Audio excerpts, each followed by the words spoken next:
पहुंचीचु मधुबन स्थित चिन्मय मिशन भवन रे। तो ये चिन्मय मिशन भवन रे आज भव्य जो आयोजन हेची एठी देखंतु माने स्वेच्छाकृत रक्तदान शिविर आयोजन करे देछि।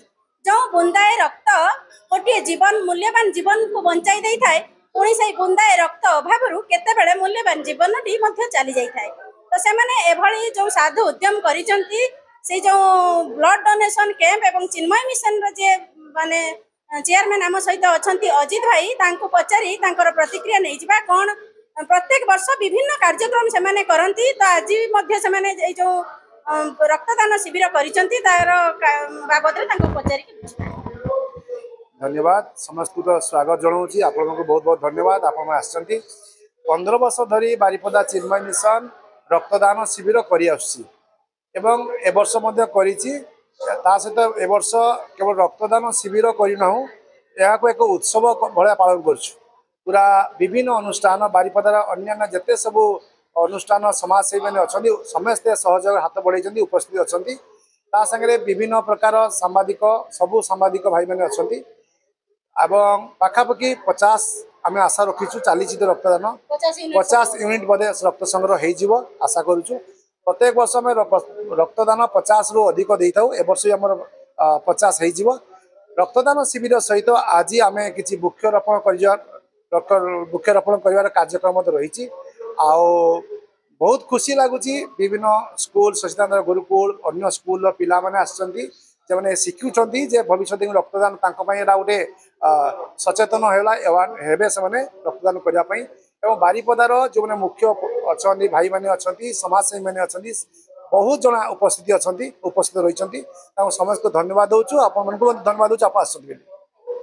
तो देखुले अजित भाई जो चेयरमैन रही चिन्मय मिशन रे सी संपादक रही चिन्मय मिशन सी कहते जे रक्तदान आवश्यकता केते रही एवं सेही परिप्रेक्षी रे विभिन्न अनुष्ठान छात्र छात्री माने मध्य रक्तदान शिविर रे अंशग्रहण करिसंती जो माने कि आमर भविष्यत दायाद। तो आम सहित आउ जने रही बारिपदार वरिष्ठ सांबादिक संजय चौधरी भाई तांको पचारि बुझिबा रक्तदान आवश्यकता आ उपादेयता केते रही मानव जीवन में। देखो तो मानव जीवन पे रक्तर आवश्यकता निश्चित भाव में अच्छी कहीं आम शरीर रे जो शिरा प्रशिरा रही से जो माने धमनी रे जो रक्त प्रवाहित होची रक्त ही हमको जीवन दौची। जदि रक्त कणिका आम देहरे कमिजिव बा रक्तर अभाव घटिबो ताहले मनुष्यर जीवन निहाती गोटे रोगग्रस्त हो। तो गोटे सुस्थ सबल मनुष्य पई रक्तर आवश्यकता निश्चय अच्छी एवं जो माने जो मानकर किछि ऑपरेशन होची बा किछि भी एक्सीडेंट हो जाइछि से मानक पई जेते रक्तर आवश्यकता पड़ुची ब्लड बैंक रे सेतिकी रक्त मौजूद ही पारुनी न थाए। तो से दृष्टि विभिन्न स्थान रे जेते स्वेच्छाकृत रक्तदान शिविर होची एवं स्वेच्छाकृत भाव में जो माने आसिक रक्तदान करुचंती से मानको निश्चित भाव में धन्यवाद दबा कथा।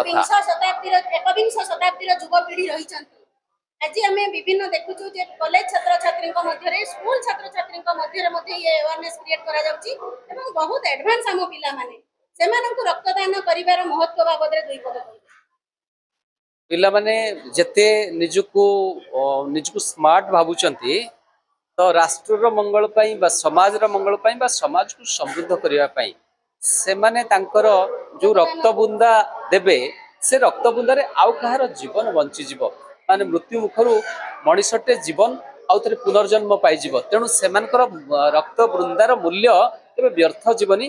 तेणु से माने रक्त दियंतु एवं एमती समाज को आगो को बढ़ाई नियो।